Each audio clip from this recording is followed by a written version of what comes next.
क्यों, आखिर क्यों तुम मुझे छोड़कर चली गई, हमेशा हमेशा के लिए? क्या तुम्हें मुझ पर तरस नहीं आया? हालांकि तुम खुद ही कहती थी तुम मुझसे मोहब्बत करती हो। फिर वो मोहब्बत कैसे भुला दी तुमने? क्यों अपना दिल पत्थर कर लिया और मुझे रोता हुआ छोड़कर चली गई? लौट आओ रीमा, मेरी जिंदगी में वापस लौट आओ। मैं तुम्हारे बिना अधूरा हूँ। तुम्हारी राह तकते तकते मेरी आंखें पत्थर की हो गई हैं। ये घर की तन्हाई मुझे काट खाने को दौड़ती है।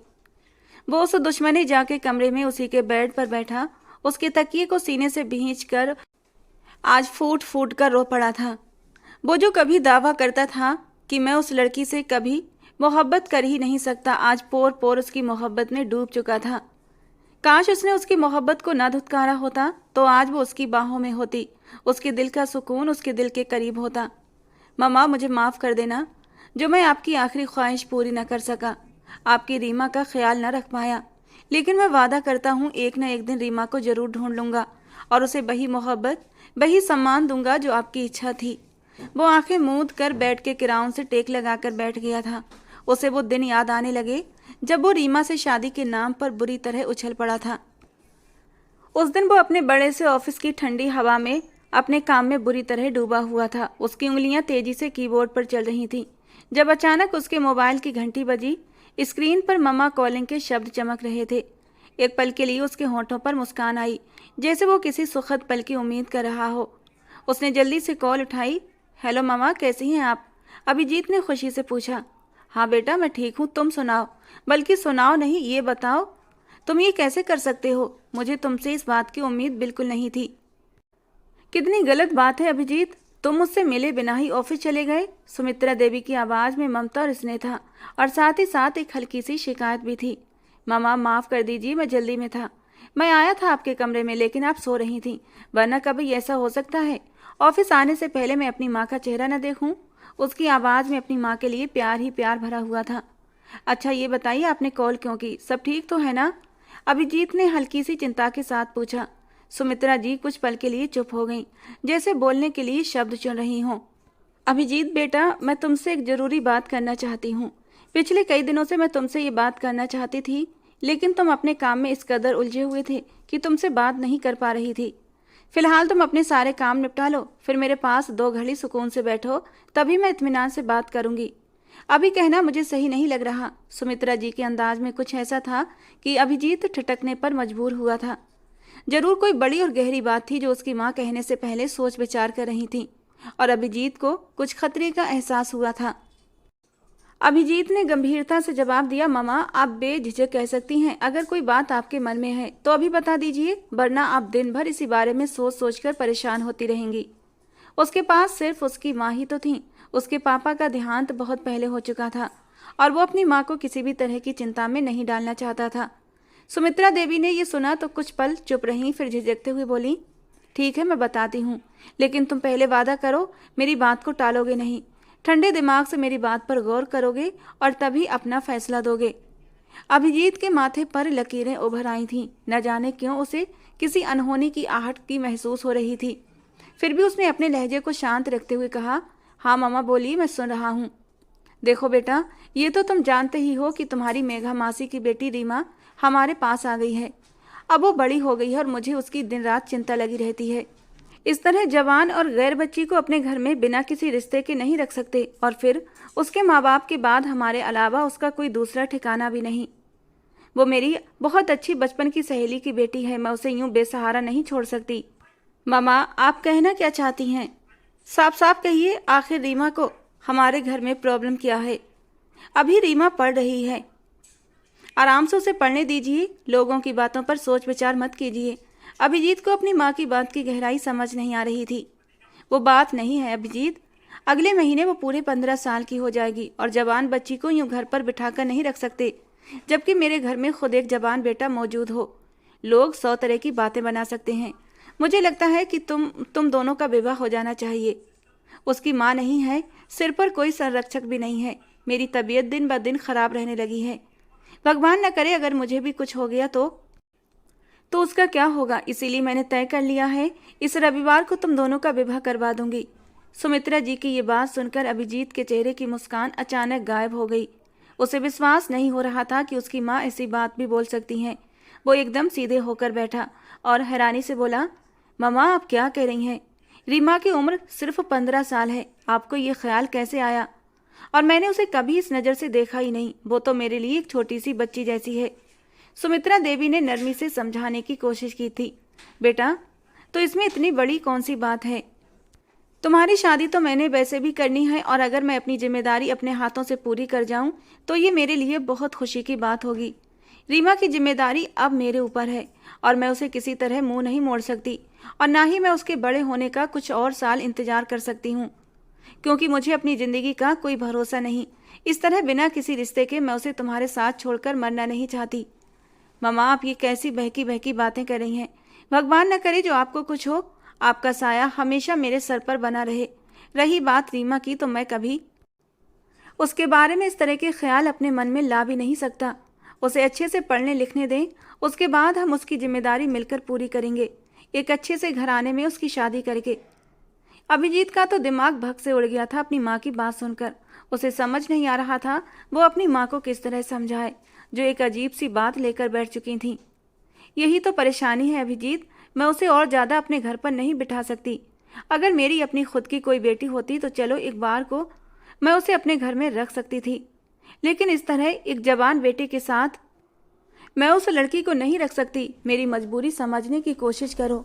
अब वो बड़ी हो रही है और ये रिश्ता हमारे परिवार की इज्जत के लिए अच्छा रहेगा। इसीलिए मैंने सोचा है कि तुम दोनों का विवाह हो जाए तो सारी समस्याएं हल हो जाएंगी। अभिजीत के लहजे में गुस्सा और बेचैनी आ गई। सॉरी मम्मा, मैं ये नहीं मान सकता, क्योंकि ये बिल्कुल गलत है। रीमा भी छोटी है, उसकी अपनी ज़िंदगी है, उसके अपने सपने हैं। आपने ये फैसला कैसे कर लिया? न जाने उसकी आंखों में कौन कौन से सपने बचे थे और हम क्यों उसकी ज़िंदगी को तबाह करें? मैं एक 26 साल का मैच्योर मर्द हूँ और वो सिर्फ 15 साल की। आपको क्या हो गया है? आप इस रिश्ते के बारे में सोच भी कैसे सकती हैं? वो अचानक गुस्से से भड़क उठा था।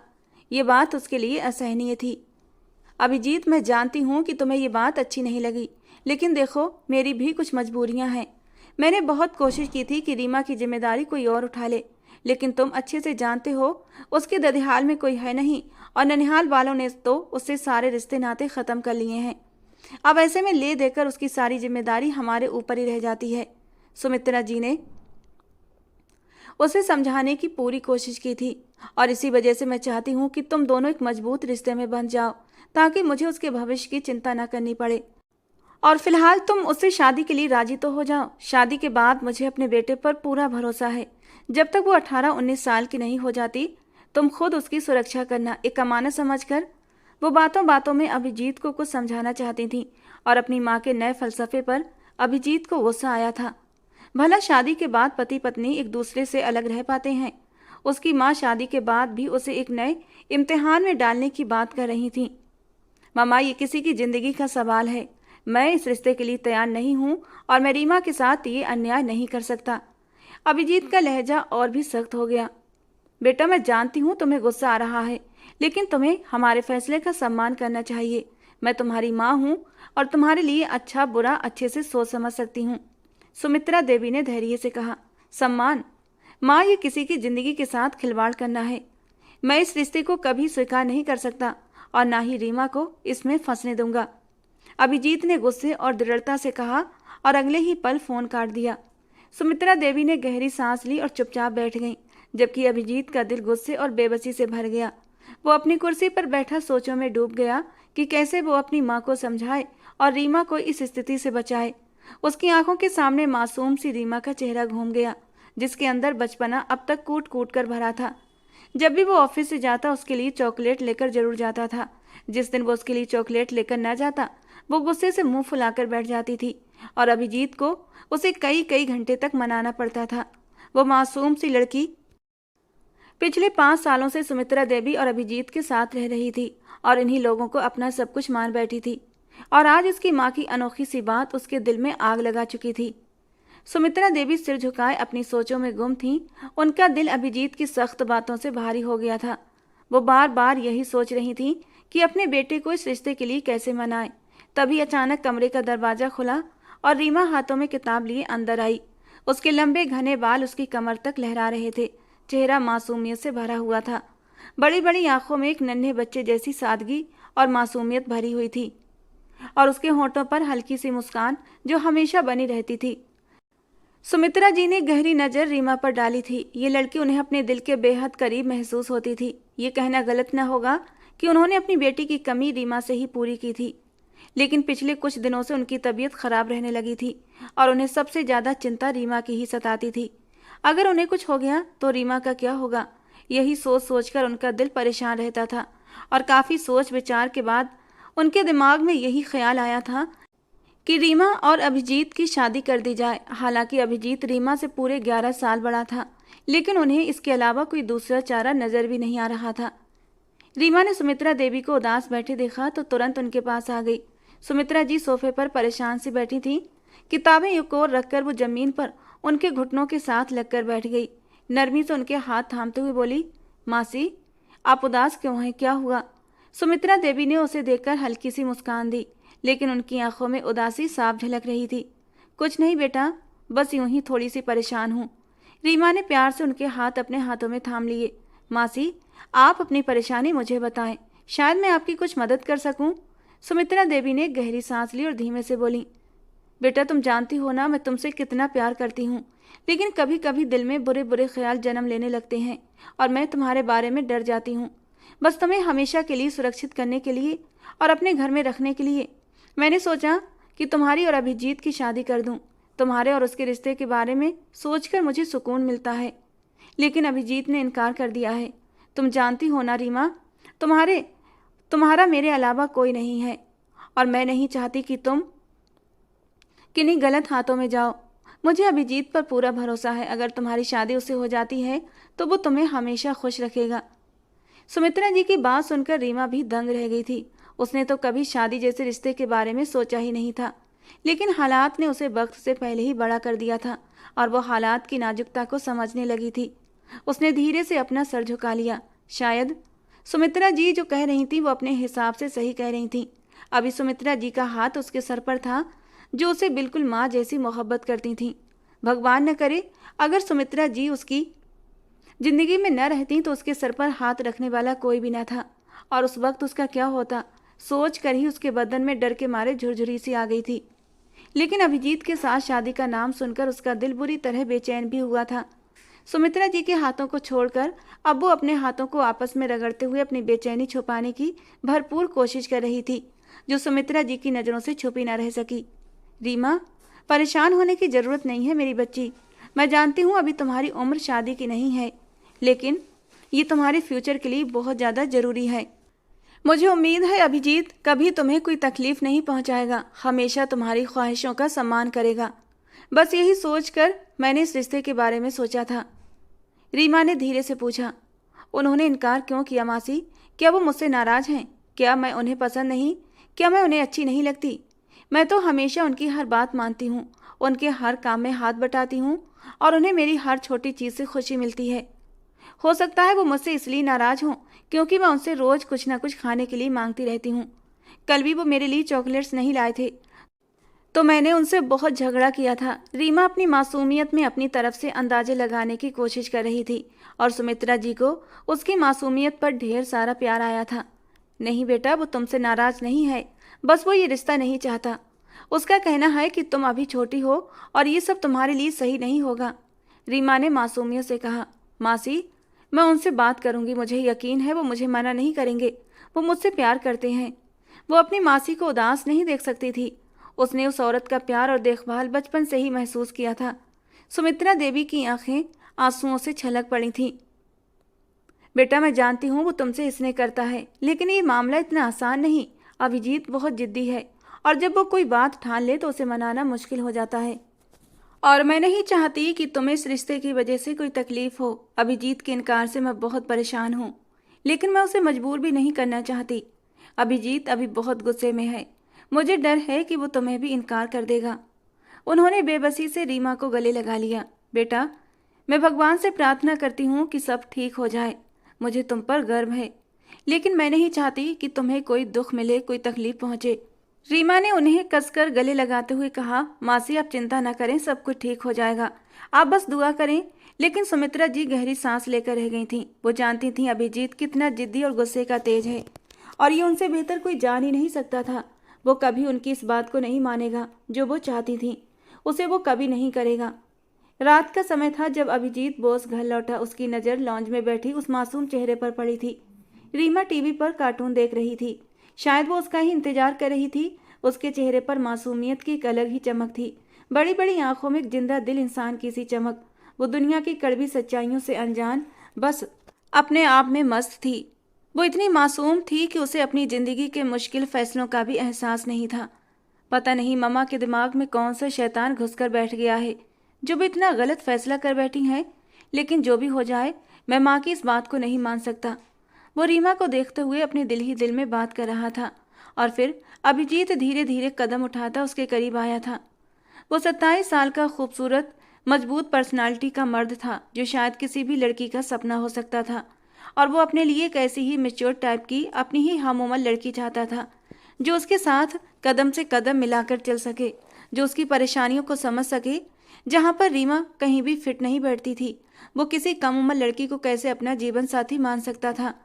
उसे तो एक समझदार लड़की चाहिए थी, कोई ऐसी लड़की जो उसके मिजाज से मेल खाए, न कि कोई बच्ची जो दुनिया की कड़वी सच्चाइयों से बेखबर हो। तुम अब तक जाग रही हो? अभिजीत ने रीमा से पूछा। उसकी आवाज़ में नरमी थी। रीमा ने खुश होकर सिर उठाया। अरे आप आ गए, मुझे पता ही नहीं चला, वो चहक कर बोली। फिर मुस्कुराते हुए जवाब दिया, मासी सो गई थी तो मैं कार्टून देख रही थी क्योंकि मुझे नींद नहीं आ रही थी। उसकी मासूमियत में सादगी थी। अभिजीत ने कुछ पल रीमा को ध्यान से देखा और फिर एक नरम लहजे में कहा, खाना खा लिया? रीमा ने हंसते हुए जवाब दिया, हाँ खा लिया, लेकिन अब नींद नहीं आ रही। फिर सोचा कि आपका ही इंतजार कर लूँ, इसलिए नीचे आ गई थी। वो कुछ पल खामोश रहा, फिर उसकी नज़रें रीमा के चेहरे पर टिक गईं, जैसे कुछ सोच रहा हो। अच्छा अब तुम जाओ अपने कमरे में और आराम से सो जाओ, मैं आ गया हूँ ना। कहने के साथ ही उसने अपने कदम अपने कमरे की ओर बढ़ाए, लेकिन फिर अचानक रीमा ने हिम्मत करके उससे सवाल पूछा। आपसे एक सवाल पूछूं? अभिजीत ने उसकी बात पर सिर हिलाया और फिर वहीं सोफे पर ही बैठ गया। वो भी उसके पास बैठकर उसकी ओर देखते हुए बोली, आप ये रिश्ता स्वीकार क्यों नहीं कर रहे? माँ से बहुत परेशान है। अभिजीत की नज़रें एकदम बदली थीं। वो कुछ पल के लिए चुप हो गया। उसके दिल में कई बातें उमड़ने लगीं, लेकिन उसने अपनी आवाज़ को काबू में रखा ताकि रीमा की मासूमियत को ठेस न पहुंचे। उसने कहा, रीमा तुम बहुत छोटी हो, तुम्हें ये सब बातें नहीं करनी चाहिए। अभी तुम्हारी उम्र नहीं है और तुम्हें अपनी ज़िंदगी के बारे में कुछ नहीं पता। ये मेरा और माँ का मामला है, हम इसे सुलझा लेंगे। तुम्हें इसमें दखल देने की ज़रूरत नहीं है। बस तुम अपनी पढ़ाई पर ध्यान दो और रात भर ये टीवी देखना बंद कर दो, वरना किसी दिन तुम मुझसे बहुत डांट खाओगी। रीमा की आंखों में हल्की सी झिझक आई, लेकिन उसने हिम्मत जुटाकर आगे कहा, मुझसे बात मत करें, लेकिन माँ के बारे में तो सोचें, वे बहुत परेशान हैं और मैं आपको कभी तकलीफ़ नहीं दूंगी। आप मुझे बहुत अच्छे लगते हैं क्योंकि आप मेरा बहुत ख्याल रखते हैं। उसकी आवाज़ में मासूमियत थी और रीमा की बात पर अभिजीत का दिल जैसे रुक सा गया था। शायद अभिजीत को एहसास नहीं था कि वो ये क्या कह रही है। वो शायद अपनी मासूमियत में इतनी बड़ी बात कह गई थी। अभिजीत ने सख्ती से कहा, ये कैसी बहकी बहकी बातें कर रही हो रीमा? लगता है मामा के साथ साथ तुम्हारे दिमाग में भी कोई शैतान सवार होकर बैठ गया है और इस रिश्ते की कोई हकीकत नहीं समझी।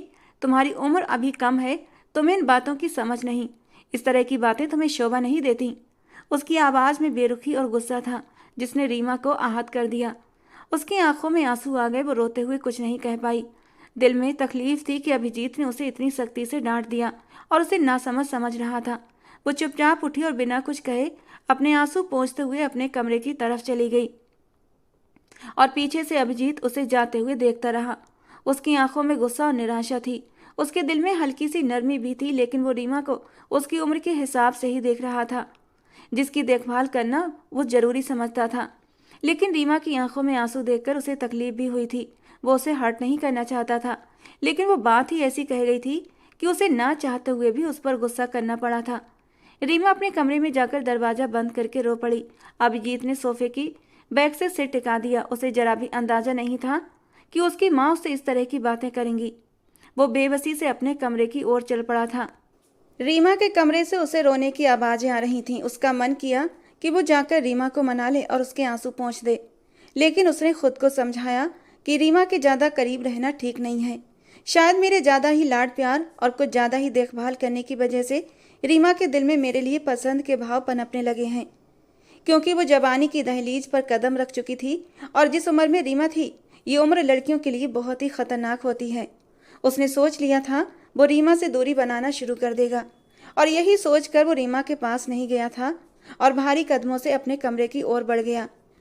लेकिन काफ़ी देर तक उसे रीमा की सिसकियां परेशान करती रहीं।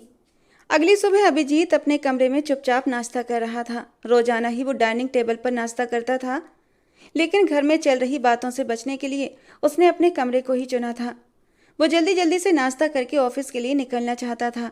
आज उसकी एक बहुत ही ज़रूरी मीटिंग भी थी जिसे अटेंड करना उसके लिए बेहद ज़रूरी था। वो अभी नाश्ता करने में व्यस्त था कि अचानक सुमित्रा जी की आवाज़ सुनाई दी। अभिजीत, नाश्ता करके फौरन बाहर आओ, तुमसे ज़रूरी बात करनी है। और सुमित्रा जी के चेहरे पर फैले हाव भाव देखकर अभिजीत का निवाला गले में अटकने लगा था। डाइनिंग टेबल पर सुमित्रा जी और अभिजीत के बीच खामोशी छाई हुई थी। टेबल पर नाश्ता रखा था, लेकिन माँ बेटे के दिलों में बीती रात की बातें गूंज रही थीं। सुमित्रा जी ने हल्के से गला साफ करके चुप्पी तोड़ी। अभिजीत, नाश्ता सही से करो। ये नाश्ता मैंने तुम्हारे लिए ही बनवाया है। मुझे पता है कि तुमने कमरे में सही से नाश्ता नहीं किया है, तुम्हें दिन भर काम करना होता है, उन्होंने नरमी से कहा। अभिजीत ने सिर हिलाते हुए जवाब दिया, जी मामा, मैं खा रहा हूँ। कुछ पल की खामोशी के बाद सुमित्रा जी ने हिम्मत जुटाकर बात शुरू की। मैंने कल जो बात की थी उसके बारे में तुमने कुछ सोचा? सुमित्रा जी जैसे अपने मन में पक्का इरादा कर चुकी थी कि वो अपने फैसले से 1 इंच भी पीछे नहीं हटेंगी, और अभिजीत ने चम्मच रखकर उनकी ओर देखा। मम्मा, मैंने कहा था कि इस बारे में दोबारा बात मत कीजिएगा। रीमा अभी बहुत छोटी है और मैं इस रिश्ते के लिए राजी नहीं हूँ। सुमित्रा जी हल्की सी मुस्कान के साथ बोली, बेटा, रीमा अब बच्ची नहीं रही, अब वो बड़ी हो रही है और मैं चाहती हूँ कि तुम दोनों का रिश्ता हो जाए। क्या तुम्हारे लिए मेरी कोई अहमियत नहीं? कल भी तुमने फ़ोन पर मुझे इतनी बातें सुना दी थीं और अभी तुम लगातार मेरी बात को नकार रहे हो। क्या तुम भूल चुके हो कि मैं तुम्हारी कौन हूँ? अभिजीत ने नरमी से कहा। मैं क्यों भूलूंगा मामा कि आप मेरी कौन है? आप तो मेरा सब कुछ हैं। लेकिन माँ, मैंने आपको बताया था कि मैं एक मैच्योर लड़के से शादी करना चाहता हूँ जो मेरी उम्र की हो और मेरे साथ जीवन के हर फैसले को समझ सके। रीमा अभी उस उम्र में नहीं है कि वो मेरी जिम्मेदारियों को समझ सके। सुमित्रा जी ने सिर झुकाकर धीरे से कहा, बेटा, मैं जानती हूँ तुम्हें ये रिश्ता पसंद नहीं, लेकिन रीमा बहुत मासूम और बहुत प्यारी बच्ची है। वो तुम्हारे साथ खुश रहेगी और मुझे पूरा विश्वास है तुम भी उसके साथ खुश रहोगे। तुम उसे अपनी पसंद में ढाल सकते हो क्योंकि अभी वो मासूम है, नादान है। अभिजीत ने अपना धैर्य खो दिया और गुस्से में कहा, मम्मा, आप समझ क्यों नहीं रही? ये रिश्ता मेरे लिए सही नहीं है। रीमा को अपनी ज़िंदगी जीने दो, वो अभी छोटी है। आप क्यों ज़बरदस्ती इस बात को लेकर बैठी हैं? सुमित्रा जी की आंखों में आंसू आ गए। उन्होंने भर्राए हुए स्वर में कहा, अभिजीत, मैं सिर्फ तुम दोनों की भलाई के लिए सोच रही हूँ। रीमा के लिए तुमसे बेहतर कोई और नहीं हो सकता। मुझे नहीं पता कि मेरे जाने के बाद उसका क्या होगा। अभिजीत ने कुर्सी पीछे धकेलते हुए गुस्से से कहा, बस मामा, बहुत हो गया। आखिर आपने अपने मन में ये क्या गलत वहम पाल रखे हैं कि आपको कुछ हो जाएगा? भगवान न करे जो आपको कुछ हो। मैं आपको कुछ नहीं होने दूंगा। आप रीमा की एक अच्छी माँ बनकर परवरिश करें और उसकी उम्र हो जाने पर एक अच्छा घर देकर उसकी शादी कर दें। इस बात को अब यहीं पर ख़त्म करें। मैंने अपना फैसला कर लिया है और मैं इस रिश्ते के लिए तैयार नहीं हूँ। प्लीज़ मुझ पर दबाव डालकर मुझे मजबूर ना करें। सुमित्रा जी ने बेटे की ओर बढ़ते हुए कहा, बेटा, मेरी बात समझने की कोशिश करो। मैं सिर्फ तुम्हारी और रीमा की भलाई चाहती हूँ। अभिजीत ने सख्ती से कहा, माँ, मैं बस आपसे बहस नहीं करना चाहता। मैं ऑफिस जा रहा हूँ। वो गुस्से में उठा और घर से बाहर निकल गया। सुमित्रा जी वहीं खड़ी रह गईं। उनका हाथ अचानक ही उनके दिल पर चला गया। उन्हें अपना दम घुटता हुआ महसूस होने लगा। आज उनका दिल सुबह से ही बहुत उदास हो रहा था। उन्हें लगा जैसे अब सब कुछ रेत की तरह उनके हाथों से फिसल रहा है। अचानक ही उनकी सांसें उखड़ने लगीं और वो निढाल सी होकर कुर्सी पर ढह गईं। वो तेजी से कदम बढ़ाते अभिजीत को आवाज़ लगाना चाहती थी, लेकिन उनकी आवाज़ उनका साथ नहीं दे रही थी। आंखों के आगे अंधेरा छाता चला गया और वो होशो हवास से बेगाना हो गई। जबकि माँ की हालत से बेखबर अभिजीत गुस्से से घर से बाहर निकला और तेज रफ्तार में गाड़ी चलाता हुआ अपने ऑफिस जा पहुंचा। अभिजीत बोस अपने ऑफिस में काम में व्यस्त था कि अचानक उसके मोबाइल पर घंटी बजी। उसने देखा कॉल घर की नौकरानी के नंबर से थी। वो हैरान हुआ क्योंकि ये कॉल करने का कोई समय नहीं था। वो भी अभी तो घर से आया था। इतनी जल्दी घर से फ़ोन क्यों आ गया? सब खैरियत तो थी ना? उसका दिल अचानक ही घबरा उठा था। उसने जल्दी से फ़ोन उठाया और पूछा, हाँ क्या बात है। दूसरी तरफ से एक सिसकती हुई आवाज़ आई थी, मैं रीमा बोल रही हूँ। मासी की तबीयत बहुत ज़्यादा ख़राब हो गई है, हम उन्हें अस्पताल लेकर जा रहे हैं, आप भी वहीं आ जाइए। ये सुनते ही अभिजीत का दिल धड़कना भूल गया था। उसके दिल में अपनी माँ के लिए बेइंतहा प्यार था। बचपन से उसने अपने चारों ओर सिर्फ अपनी माँ को ही देखा था। वो जानता था उसकी माँ ने उसके लिए कभी दूसरी शादी का ख्याल तक अपने मन में नहीं आने दिया। उसके पापा का निधन बचपन में हो गया था और तभी से सुमित्रा जी ने ही उसे पाला पोसा था। ये खबर सुनकर उसे लगा जैसे जमीन उसके पैरों के नीचे से खिसक गई हो। उसका सांस लेना दूभर होने लगा, लेकिन उसने जल्दी से खुद को संभाला और तेजी से ऑफिस से बाहर निकला। अस्पताल की ओर बढ़ते हुए अभिजीत ने गाड़ी की रफ्तार बढ़ा दी थी। रास्ते भर उसके दिमाग में बस अपनी माँ की हालत के ही ख्याल घूम रहे थे। उसे समझ नहीं आ रहा था कि अचानक ऐसा क्या हो गया। सुबह तक तो वो नाश्ते की टेबल से निकला था, तब उसकी माँ बिल्कुल ठीक थी। हाँ, वो रो रही थी, उसे याद था। उसने माँ से बहुत कठोर बातें कह दी थीं, ये भी उसे याद था। शायद उसने अपनी माँ को कुछ ज़्यादा ही हर्ट कर दिया था। अपनी बातों से उसका दिल उसे अंदर ही अंदर कचोटने लगा था। मामा ठीक तो होंगी ना, ये सवाल उसके दिमाग में बार बार गूंज रहा था। जैसे ही वो अस्पताल पहुंचा, वो तेजी से अंदर भागा। उसकी आंखें रीमा को ढूंढ रही थीं और फिर कुछ ही कदमों की दूरी पर उसने रीमा को कॉरिडोर में जमीन पर बैठे रोते हुए देखा। उसका दिल धक से रह गया। वो फौरन रीमा के पास पहुंचा और उसके कंधे पर हाथ रखा। रीमा, मामा कहाँ हैं? रीमा ने आंसुओं से भरी आंखों से ऊपर देखकर सिसकते हुए कहा, अभिजीत जी, मासी आईसीयू में है। डॉक्टर कह रहे हैं उनका दिल सही से काम नहीं कर रहा। अभिजीत ने एक पल के लिए आंखें बंद कर लीं, जैसे वो दुआ कर रहा हो कि सब कुछ ठीक हो जाएगा। तभी डॉक्टर आईसीयू से बाहर निकले। अभिजीत तुरंत उनकी ओर भागा। डॉक्टर साहब, मेरी माँ कैसी हैं? डॉक्टर ने गंभीर स्वर में कहा, देखिए, आपकी माँ की हालत बहुत नाजुक है। उन्हें हार्ट अटैक हुआ है और उनका दिल सही से काम नहीं कर रहा।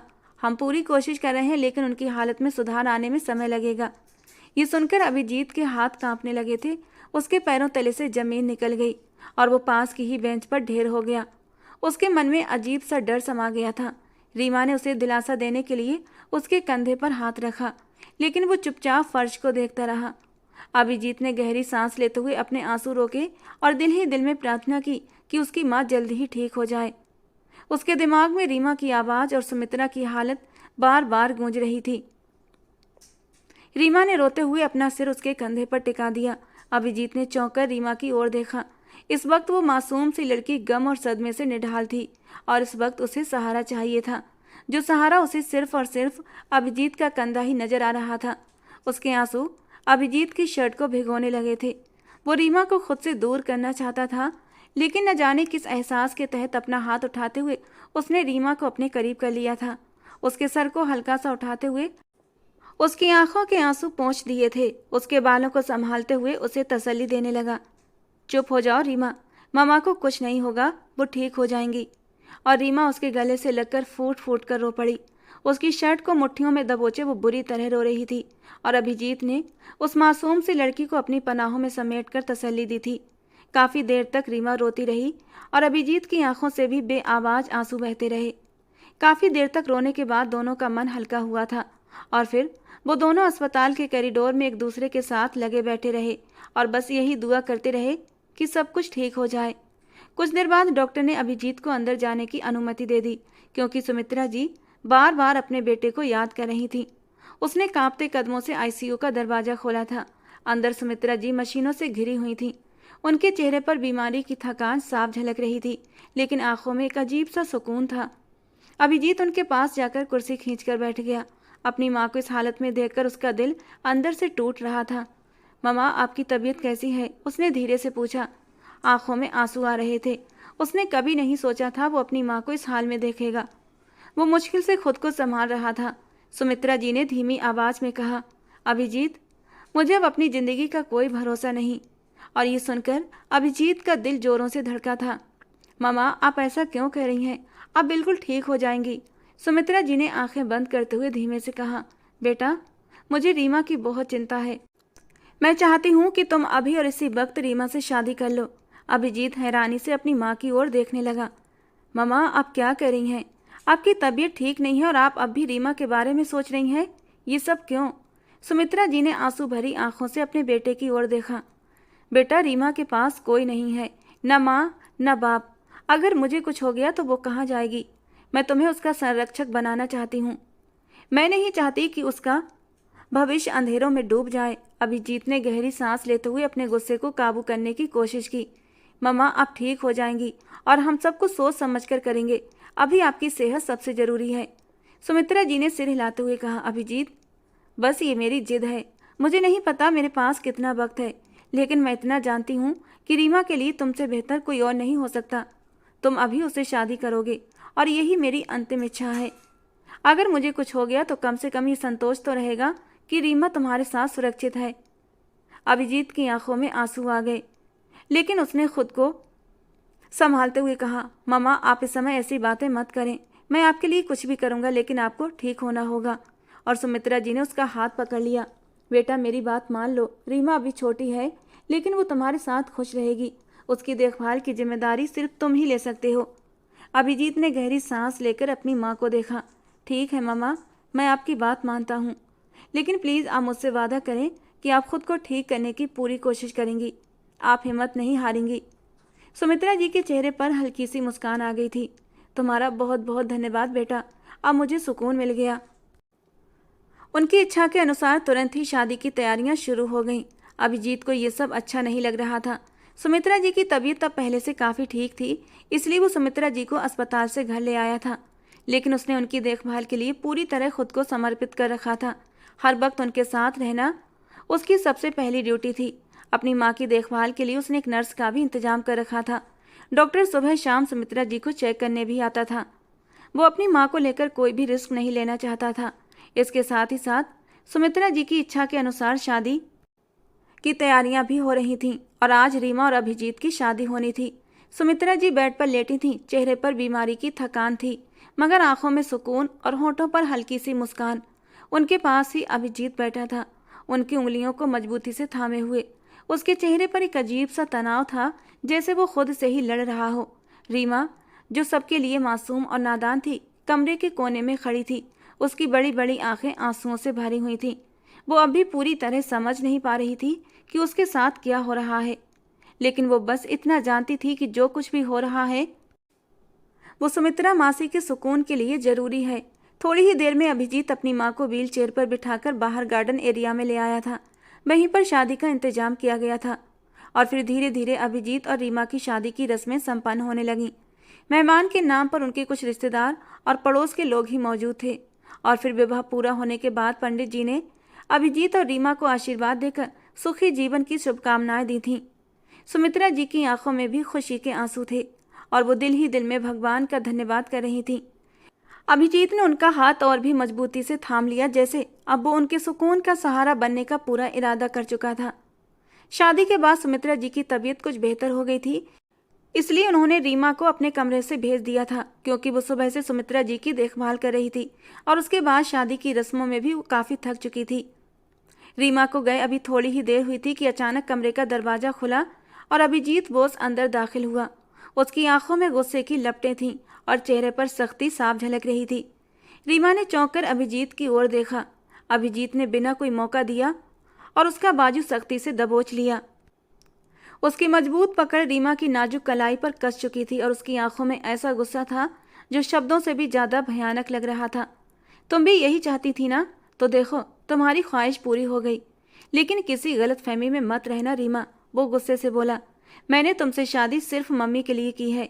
जैसे ही वो ठीक हो जाएंगी मैं तुम्हें तलाक दे दूंगा। और रीमा का दिल धक से रह गया था। वो अविश्वास से अभिजीत की ओर देखने लगी। उसकी आंखों में आंसू उमड़ आए, मगर उसने अपने होठों को भींच लिया। वो चाहती थी कि वो कोई विरोध करे, कुछ कहे, मगर उसकी जुबान से कोई शब्द नहीं निकल रहा था। उसका चेहरा पीला पड़ गया और वो कांपती हुई सांस लेने लगी। अभिजीत की पकड़ और भी सख्त हुई थी, मगर उसके चेहरे पर कोई नरमी नहीं आई। ये शादी सिर्फ मम्मा के सुकून के लिए थी, इससे ज़्यादा इसकी कोई अहमियत नहीं। तुम्हें ये समझना चाहिए, रीमा ने धीमी आवाज़ में कहा। मैंने कभी कुछ नहीं चाहा अभिजीत, मैंने सिर्फ मासी की खुशी के लिए ये सब किया। अभिजीत ने उसकी बात अनसुनी करते हुए अपने गुस्से को काबू में रखा और उसका बाजू छोड़ दिया। जैसे ही मम्मा ठीक होंगे ये सब खत्म हो जाएगा। तुम्हें ये बात याद रखनी चाहिए। इस रिश्ते को लेकर अपने दिल में किसी भी तरह की कोई खुशफहमी पालने की जरूरत नहीं। ये कहकर वो मुड़ा और दरवाजे की तरफ मुड़ा। रीमा ने अपनी आंखों से गिरते आंसू पोंछने की कोशिश की, मगर वे रुकने का नाम नहीं ले रहे थे। उसने अपने दिल में उठने वाले दर्द को दबाने की कोशिश की, मगर अभिजीत के शब्द उसके सीने में किसी खंजर की तरह उतर चुके थे। अभिजीत दरवाजे के पास पहुंचा और फिर बिना पीछे देखे बोला, मैं अभी मामा को लेकर अस्पताल जा रहा हूं, क्योंकि उनके कुछ टेस्ट करवाने हैं। ये कहकर वो बाहर निकल गया और दरवाजा जोर से बंद कर गया। रीमा जमीन पर बैठ गई। उसकी धड़कनें तेज हो गई थीं। उसका दिल चाह रहा था वो चिल्लाए, रोए, मगर उसने खुद को संभालने की कोशिश की और काफी हद तक सफल भी रही। 2 दिन बाद अस्पताल के शांत कमरे में डॉक्टर ने अभिजीत बोस को बुलाया। वो ऑफिस से कुछ जरूरी काम निपटाकर सीधा हॉस्पिटल आया था। उसकी माँ के कुछ और टेस्ट होने थे जिनकी रिपोर्ट आज आ जानी थी, और डॉक्टर के अचानक बुलाने पर उसका दिल धक से हुआ था। खुद को तसल्ली देता हुआ वो डॉक्टर के केबिन में दाखिल हुआ। डॉक्टर के चेहरे पर गहरी खामोशी थी, मगर आंखों में हमदर्दी झलक रही थी। डॉक्टर ने धीरे से कहा, आपकी माँ अब इस दुनिया में नहीं रही। उनकी हालत बहुत बिगड़ गई थी। हमने पूरी कोशिश की, लेकिन आई एम सॉरी। ये सुनते ही अभिजीत के कानों में जैसे तूफान सा गूंज उठा। उसे लगा जैसे जमीन उसके पैरों के नीचे से खिसक गई हो। उसकी आंखों के सामने अंधेरा छा गया और दिल में एक ऐसा दर्द उठा जिसे वो शब्दों में बयान नहीं कर सकता था। वो मरे मरे कदमों से अपनी माँ के कमरे में आ गया। उसने एक नज़र अपनी माँ के बिस्तर की ओर देखा, जहाँ सिर्फ खामोशी थी, वो खामोशी जो उसकी दुनिया उजाड़ने वाली थी। अभिजीत ने खुद को संभालने की कोशिश की, मगर उसकी आंखों से आंसू छलक आए और उसने होंठ भींच लिए, मगर दिल का दर्द काबू में नहीं आया। उसने अपने चेहरे पर हाथ रखकर गहरी सांस ली थी और खुद को मजबूत करने की कोशिश की, मगर माँ की जुदाई का गम किसी भी तरह कम नहीं हो रहा था। 2 दिन की गमगीन खामोशी के बाद जब अभिजीत को होश आया तो उसका दिमाग एकदम सुन्न था। इन 2 दिनों में रीमा एक बार भी उससे मिलने नहीं आई थी। जिस दिन उसकी माँ का देहांत हुआ था उस दिन भी वो कहीं नजर नहीं आई थी। 2 दिन बाद जब थोड़ा संभला तो उसकी पहली फिक्र रीमा के बारे में हुई थी। वो तेजी से उसके कमरे की ओर बढ़ा, क्योंकि वो जानता था रीमा सुमित्रा जी से बहुत करीब थी और इस वक्त उसे सहारे की जरूरत थी। मगर जब उसने दरवाजा खोला तो कमरा खाली था, बिस्तर साफ था, हर चीज अपनी जगह पर थी, मगर रीमा का कोई नामो निशान नहीं था। उसके दिल में बेचैनी की लहर दौड़ गई। उसने तुरंत नौकरानी को आवाज दी। दूसरी आवाज पर ही नौकरानी कमरे में आ गई और आते ही उसे एक खत पकड़ा दिया। ये मुझे रीमा बीबी जी के कमरे की सफाई करते वक्त मिला था। ये मैं आपको पहले ही देना चाहती थी, लेकिन आप बड़ी मालकिन के जाने से बहुत सदमे में थे, इसलिए हिम्मत नहीं हुई। अभिजीत ने जल्दी से खत खोला और पढ़ने लगा। मैं जानती हूँ आप मुझे पसंद नहीं करते और आपने कहा था ये रिश्ता सिर्फ आपकी माँ के सुकून के लिए है। अब जबकि मासी नहीं रही तो यकीनन आप मुझे तलाक दे देंगे, लेकिन मैं तलाक का धब्बा अपने माथे पर सजाना नहीं चाहती। मुझे तलाक मत दो, मैं खुद ही दूर जा रही हूँ। आगे आप अपनी मर्जी की ज़िंदगी जीने के लिए पूरी तरह आज़ाद हैं। ये पढ़ते ही उसकी रगें तन गईं और गुस्से की लहर से उसके हाथ कांपने लगे थे। उसने खत को मुट्ठी में भींच लिया और तेजी से कमरे से बाहर निकला। उसके दिल में एक तूफान सा उठ रहा था। रीमा, ये तुमने क्या कर दिया? तुम इतनी बड़ी बेवकूफ़ी कैसे कर सकती हो? माँ ने मरने से पहले तुम्हारा हाथ मेरे हाथों में इसलिए थमाया था ताकि तुम सेफ रहो, जमाने की गंदी नज़र से बचकर रह सको, और तुमने वही गलती कर दी। मैं अपनी माँ को क्या मुंह दिखाऊंगा? वो खुद से बुदबुदाया था। अभिजीत फौरन रीमा की ट्यूशन टीचर के घर पहुंचा। दरवाज़ा खटखटाया, मगर टीचर ने बताया कि रीमा वहां नहीं पहुंची और उसका दिल धड़क उठा। क्या वो आपको कुछ बताकर गई थी? अभिजीत ने बेचैनी से पूछा। नहीं अभिजीत साहब, टीचर ने कहा। वो खुद भी हैरान थी। अभिजीत का दिल तेजी से धड़कने लगा। वो तुरंत उसकी 2 सबसे करीबी सहेलियों के घर पहुंचा, मगर वहां भी कोई खबर न मिली। हर दरवाजे से खाली हाथ लौटने के साथ उसकी चिंता बढ़ती जा रही थी। घर वापस आकर वो बेबसी से सोफे पर गिर गया। उसका दिमाग सुन्न हो चुका था और दिल में हजारों सवाल उठ रहे थे कि आखिर रीमा कहाँ जा सकती है। अब उसे रीमा की चिंता सताने लगी थी, वही रीमा जो उसकी माँ की आखिरी ख्वाहिश थी। उसने बेबसी से अपनी उंगलियां अपने बालों में फंसाई थीं, बालों को मुट्ठियों में जकड़ते हुए जैसे दुखते सिर को सुकून देना चाहता था। रीमा का गायब होना उसके दिल को बेचैन कर गया था। मैंने आखिर उसे नज़रअंदाज कैसे कर दिया? वो अब पछतावे में डूब चुका था। वो मेरी बीबी है, मेरी माँ की आखिरी अमानत, उसने धीरे से कहा। अब वो रीमा को वापस लाने के लिए हर मुमकिन कोशिश करने का फैसला कर चुका था। मगर बहुत तलाशने के बावजूद रीमा को कोई पता न चला। वो बिल्कुल बेबस हो चुका था। कई बार तो उसने अकेले बैठकर आंसू भी बहाए। उसकी गैर मौजूदगी ने उसे एहसास दिला दिया था कि वो लड़की आखिर उसके लिए क्या अहमियत रखती है। एक मजबूत इंसान कहलाने वाला अभिजीत बोस आज खुद टूट चुका था और उस रात वो रीमा के कमरे में गया था। उसकी चीज़ों को छूकर उसके एहसास को महसूस करता था। दिन महीने और महीने साल बनते जा रहे थे और रीमा की मोहब्बत धीरे धीरे उसके पत्थर दिल में अपनी मोहब्बत की जड़ें मजबूत करती जा रही थी। वो खुद हैरान था कि वो उस लड़की से मोहब्बत कैसे कर सकता है। उसके बारे में तो कभी उसने इस नज़र से देखा ही नहीं था। आज भी वो रीमा के बेड पर बैठा उसके तकिए को अपने सीने से भींचे, जैसे उसकी खुशबू को महसूस कर रहा था। लौट आओ रीमा, मैं आज इस बात का इकरार करता हूँ कि मैं तुमसे मोहब्बत कर बैठा हूँ। तुम्हें अपनी ज़िंदगी का ज़रूरी हिस्सा बनाना चाहता हूँ। इतनी सज़ा मत दो मुझे। पूरा 1 साल हो गया है तुम्हें गए हुए। क्या ये सज़ा मेरे लिए काफ़ी नहीं है? वो बुरी तरह रो पड़ा था रीमा को याद करते हुए। लेकिन रीमा तो न जाने कहाँ गायब हो चुकी थी। और फिर धीरे धीरे दिन, महीने और फिर साल गुजरते चले गए। रीमा को घर से गायब हुए पूरे 4 साल गुजर चुके थे। रात के 10 बज रहे थे। अभिजीत बोस अपने कमरे में बैठा लैपटॉप पर काम कर रहा था। उसकी आंखों पर चश्मा था जो उसकी खूबसूरत रौबदार पर्सनालिटी में 4 चांद लगा रहा था। इन 4 सालों में वो न सिर्फ और भी ज़्यादा हैंडसम हो चुका था, बल्कि उसके चेहरे पर मैच्योरिटी और आंखों में एक गहरी संजीदगी आ चुकी थी। वो अपने काम में डूबा हुआ था कि अचानक मोबाइल की रिंगटोन ने उसका ध्यान खींचा। उसने कॉल उठाई। दूसरी तरफ करण दत्त था, उसका वफादार नौकर, जो पिछले 4 साल से रीमा को ढूंढने में उसकी मदद कर रहा था। साहब, छोटी मालकिन को एक इलाके में देखा गया है। करण दत्त की आवाज़ में हैरानी और खुशी दोनों थी, और ये सुनकर अभिजीत का दिल एक पल के लिए धड़कना भूल गया। उसने घबराए हुए लहजे में कहा, तुम झूठ तो नहीं बोल रहे? 4 सालों की तकलीफ़ें अब अपनी हद तक पहुंच चुकी थीं। जब करण दत्त ने भरोसे के साथ कहा, हम 100% यकीन से कह सकते हैं कि ये वही है। हालांकि 4 सालों में छोटी मालकिन में बहुत बदलाव आ गया है, लेकिन फिर भी हम एक नज़र में ही उन्हें पहचान गए थे मालिक। वो रीमा मेम साहब ही थीं। अभिजीत ने राहत की सांस ली और जल्दी से कहा, तुरंत एड्रेस भेजो। जैसे ही एड्रेस मोबाइल पर आया वो तेजी से उठा। चेहरा गंभीर था, लेकिन दिल में उम्मीद की एक किरण जाग उठी। अभिजीत ने फौरन गाड़ी निकाली और एड्रेस की ओर चल पड़ा। रात के अंधेरे में उसकी गाड़ी तेजी से सड़कों पर दौड़ रही थी। रास्ते में 4 सालों की यादें उसके दिमाग में घूमने लगीं। रीमा के अचानक गायब होने के बाद उसने उसे हर जगह ढूंढा था, लेकिन नाकामी ही हाथ लगी थी। मगर उसने कभी उम्मीद नहीं छोड़ी थी।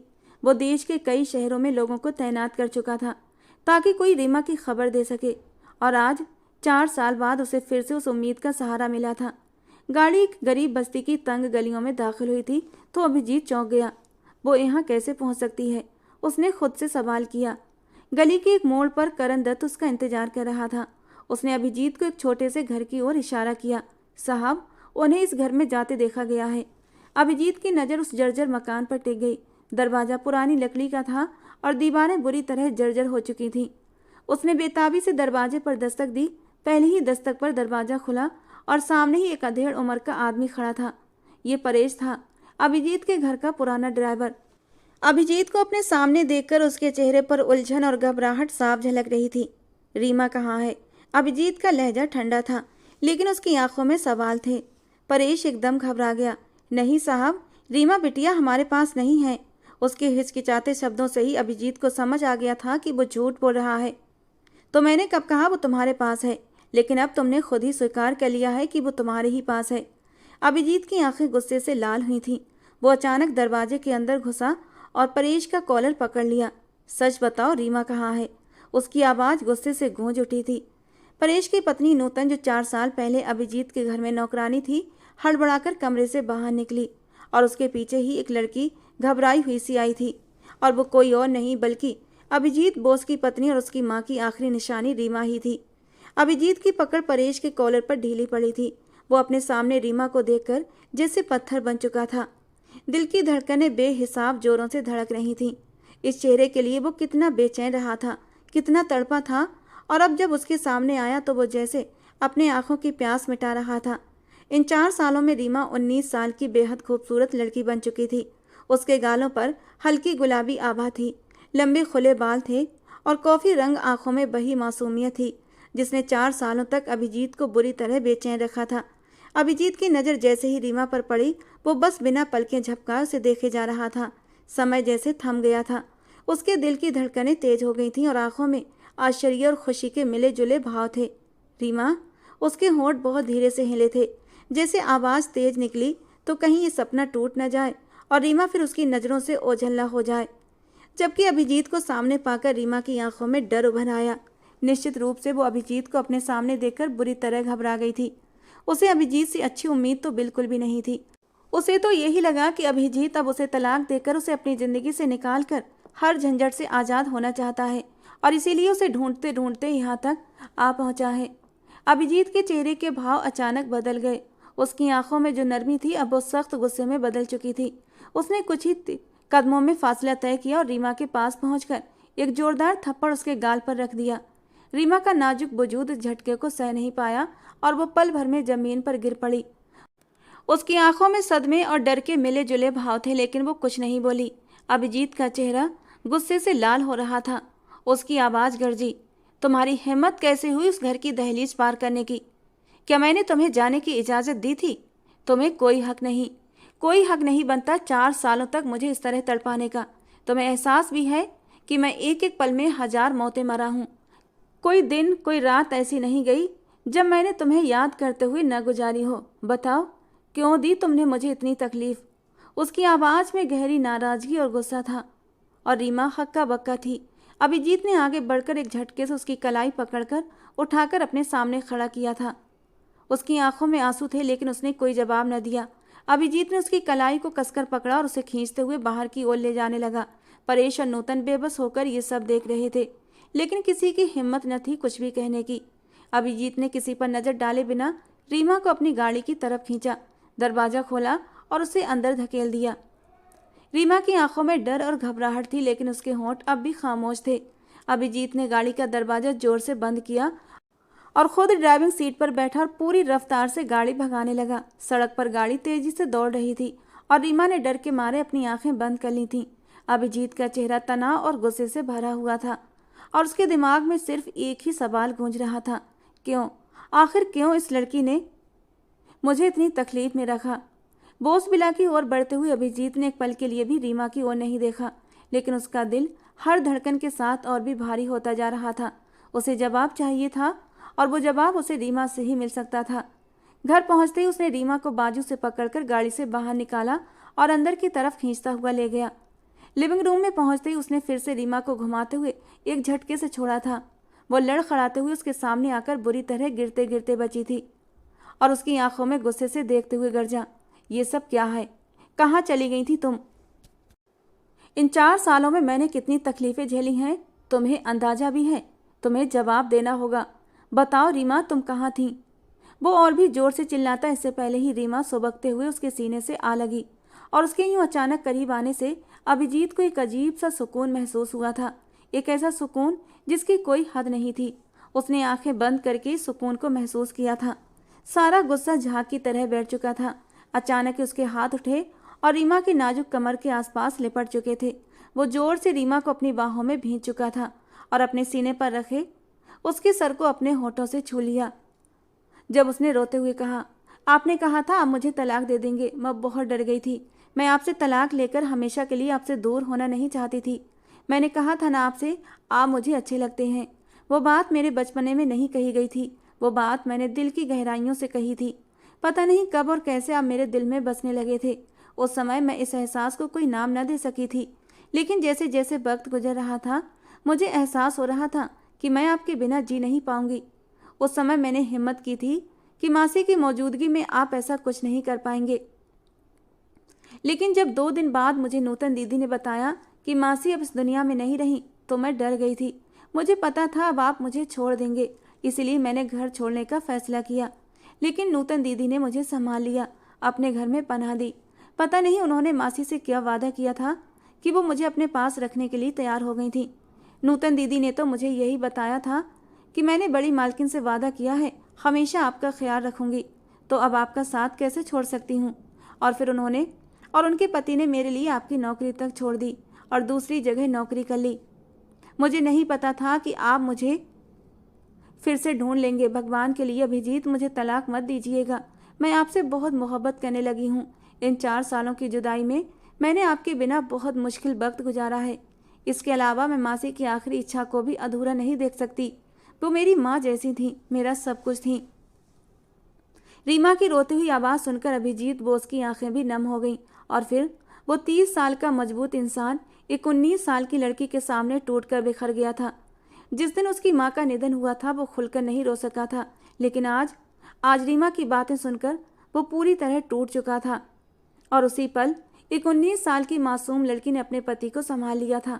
अपने पैरों पर ऊंचा होते हुए उसने अभिजीत के माथे पर अपने होंठ रख दिए थे और इस नरम एहसास पर अभिजीत का दिल नए जज्बात से भरने लगा था। आंखों में मोहब्बत की चमक और रोशन हो गई थी। वो लड़की आज उसकी बाहों में थी जिसके लिए वो पिछले 4 साल से तड़प रहा था। अचानक ही उसने रीमा के नरम होठों की नरमी चुराई थी और रीमा शर्म से उसकी बाहों में लिपट गई थी। वो शर्माई लजाई सी लड़की उसके दिल का चैन थी, सुकून थी, जिसे वो अब खुद से दूर नहीं करना चाहता था। बहुत ही नरमी से उसने उसे अपनी बाहों में उठा लिया था और उठाकर अपने बेडरूम में ले गया था। वो बेडरूम जो पिछले 4 सालों से सिर्फ और सिर्फ रीमा के आने का इंतजार कर रहा था, और आज वो बेडरूम रीमा की खुशबू से महकने लगा था।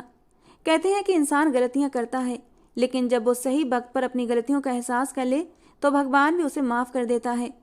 अगर अभिजीत बोस को सही वक्त पर अपनी गलती का एहसास न हुआ होता तो वो रीमा जैसी मासूम सी परी को हमेशा के लिए खो देता, जिसने अपनी मोहब्बत से अभिजीत की ज़िंदगी को गुलजार कर दिया था। अभिजीत बोस को उसके वजूद में सुकून मिलता था और ये सुकून वो किसी भी कीमत पर खोना नहीं चाहता था। वो हर पल अपने भगवान का धन्यवाद करता था कि उसकी माँ ने उसके लिए एक बहुत ही अच्छा फैसला किया था। और रीमा को सामने पाकर उसे अपनी माँ हमेशा अपने दिल के बेहद करीब महसूस होती थी। उसने परेश और नूतन को भी बहुत सारा पैसा दिया था। वे तो मना कर रहे थे, लेकिन अभिजीत ने उन्हें ज़बरदस्ती पैसे थमा दिए और दोनों के कच्ची सैलरी पर दोबारा से नौकरी पर भी रख लिया था। उनका धन्यवाद भी किया था क्योंकि वे उसकी पत्नी के रक्षक बने थे, वो भी पूरे 4 सालों तक। दोस्तों, आज की हमारी ये कहानी आपको कैसी लगी कमेंट बॉक्स में ज़रूर बताना। पसंद आई हो तो प्लीज़ लाइक करना। रोज़ एक नई रोमांटिक कहानी सुनने के लिए हमारे चैनल को सब्सक्राइब करना। मिलते हैं दोस्तों अगली किसी नई कहानी के साथ।